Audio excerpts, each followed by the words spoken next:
Hey guys, welcome back to my channel. Nice to see you here all again. Today I'm going to be talking a bit about living in a student house. Now I've been living in student houses for around 4 years now I think, and this right now is my third house. So I have some experience with living in student houses before, but for reference I've also asked some friends and housemates to see what they thought would be smart tips and tricks for people who just start living in student houses. So let's not wait any longer and get right into it. Number 1. Create a space you want to be in. A mistake I've made living in previous houses was not decorating my room. Now, this may sound a bit silly, but decorating your room and creating a space for you gives you a lot of mental clarity and also creates somewhere where you can feel safe and you can work on projects and gives you a little bit of you time. Simple things like putting up pictures or buying small decorative things to put in your room may help with this. Number 2, create different areas. Creating different areas in your room might sound a bit weird at first, but it will help a lot when you're doing your daily day-to-day business. Because it gives a great setup to create a routine and it also gives a bit of mental clarity. So, for example, me myself, I have my desk over there. I'm gonna point right at it, where I do my editing, I do my working, I do my studying. And I'm sitting on my bed right now, and this is where I relax and read my books, get ready to go to bed actually. Preferably you would have your relaxing space separate from your bed, but since I don't have that much space in my room, I combine the two a bit, but still try to divide it so that your body gets used to your rhythm and it will help with, for example, your sleeping, when are you working. It's just better for your health overall. Number 3, create good contact with your landlord. Now this tip is dependent whether you have a private landlord or you rent from a company. Personally, I've rented 3 times from private landlords and each of them have their own preference on how to get contacted, how often, and how they want to be addressed. Right now I have a landlord and she's absolutely lovely and the contact is very well, but it's also about how we approach it as a house. So often only one person contacts her, so it's clear for her.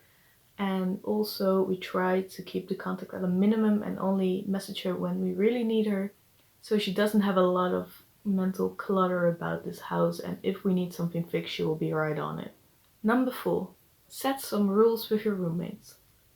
Now I know this sounds silly because, trust me, early on I didn't believe it as well, but it really helps to set some rules on paper with your roommates. Just pick an evening, get a wine, get a beer, get a drink, just relax, maybe a cup of tea, and just sit down and tell everyone what are your preferences, what are some things that we need to watch out for. And most of those things are very common knowledge, but still it helps to have them written down so everyone has something to look at and to fall back on. For example, has some rules about the washing machine, since ours takes very long, it's very loud, so it wakes up some roommates.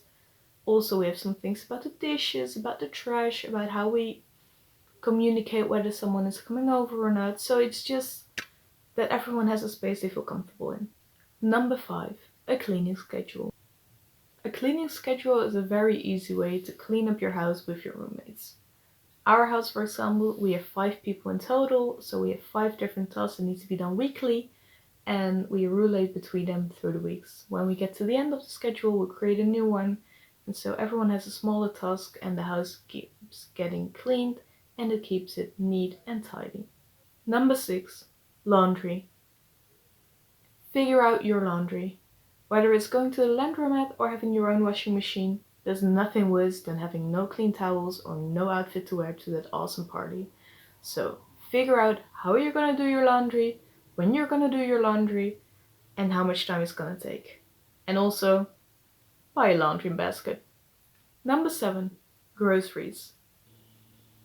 A big tip I can give everyone for living on their own is figure out what kind of food you like and learn maybe 3 to 5 recipes so you always have something to fall back on. I mean, sure, takeout is great, but after weeks and weeks of takeout, you're done. Like, you won't want any more. Trust me, I know. Also, figure out what kind of grocery stores are near you and how much it's gonna cost. Because you can always take those fancy foods, but we are all students here. Number 8. Check your food. Check the expiration date of your food. The only other thing I'm gonna say about this is that we had some instances in the fridge with food creating their own specimen again. It's never fun to find that, so check your food and if it's still okay. Number 9. Be self-aware. Now, this is an abstracter tip, but still, it's very useful. Try to be self-aware of your own behavior. You grew up in a certain house with your family or with your friends, and you're accustomed to some things. How much noise you make, at what time you'll be quiet, how you're gonna do your dishes. But now you start living with other people, and they have other rhythms, other customs. So try to figure out what your own customs are and what their customs are, and find a middle road with that. This will help you a lot. The only other tip I can give you guys is enjoy your time as a student or enjoy your time living on your own.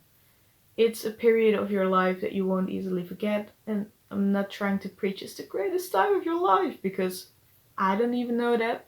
This is only another part of my life, but still. It's way different and it's a step into growing up, so enjoy every second of it. So that were all my tips for living in a student house. Did you like the video? Please leave a comment and a like, and maybe if you're down there also subscribe to my channel. I'll be giving you guys a video every Wednesday, so check it out. See you in the next one. Bye.